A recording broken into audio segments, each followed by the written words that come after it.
Hi, I'm Alex Harrison, the editor of Metal Bulletin in London. I'm here with Fleur, who covers the cobalt market for us. Last week was LME week, and a large part of the cobalt market was here in London to discuss the market. Fleur, I wonder, what were they talking about in London? Well, the main focus was really on the supply and demand situation in cobalt. It's an interesting situation at the moment because the intermediate supply is actually tightening, and that's due to reduced volumes coming out of traditional regions like in Africa, such as the DRC. But what we're seeing at the same time is an increase in metal production.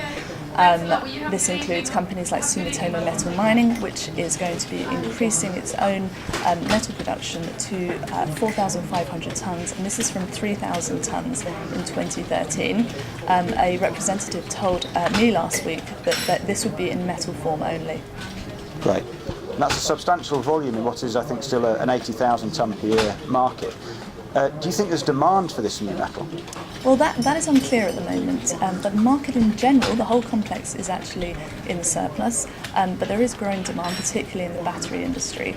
But the biggest consumer of cobalt is the Chinese market, and typically they are buyers of intermediates for feed. So with a metal market in surplus and an intermediate market that is in fact reducing, the Chinese could well start to buy metal to use as feed. Do you think that means that the Chinese will buy significant volumes of metal on long-term contracts in 2014? Well, that is a possibility. The market is discussing that at the moment, but metal is a highly refined product. This means it is traditionally more expensive than buying intermediates, so it will all depend on the cost of that feed, the cost of processing the feed, and the amount that the final product can be sold for by the Chinese. Some do expect the Chinese to actually buy metal on a long-term basis, and others expect them, if they do buy it, to buy it only on a spot basis. This will be in reaction to daily market movements. In your opinion, what will this mean for long-term contract prices for metal next year? Well, the actual negotiations haven't really started seriously yet.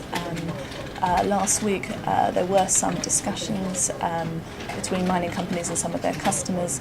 The mining companies in general did suggest that payables could be increased in 2014 for intermediates. But there wasn't much of a response to that, and that was partly due to the fact there weren't many Chinese customers in London at the time. On the metal itself will take its lead, we think, from the intermediate payable situation. So those discussions are still to be had, and we'll be expecting a few more numbers coming in the next few months. And what about the spot metal market next year? Well, the spot metal market is already quite thinly traded.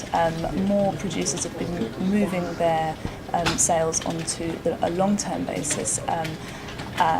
From my discussions with producers, I expect them to want to move at least more metal volumes onto a long-term basis, and what this will mean for the spot metal price, on which much of the market is dependent, is unclear at the moment, but we'll be watching that very closely at Metal Bulletin.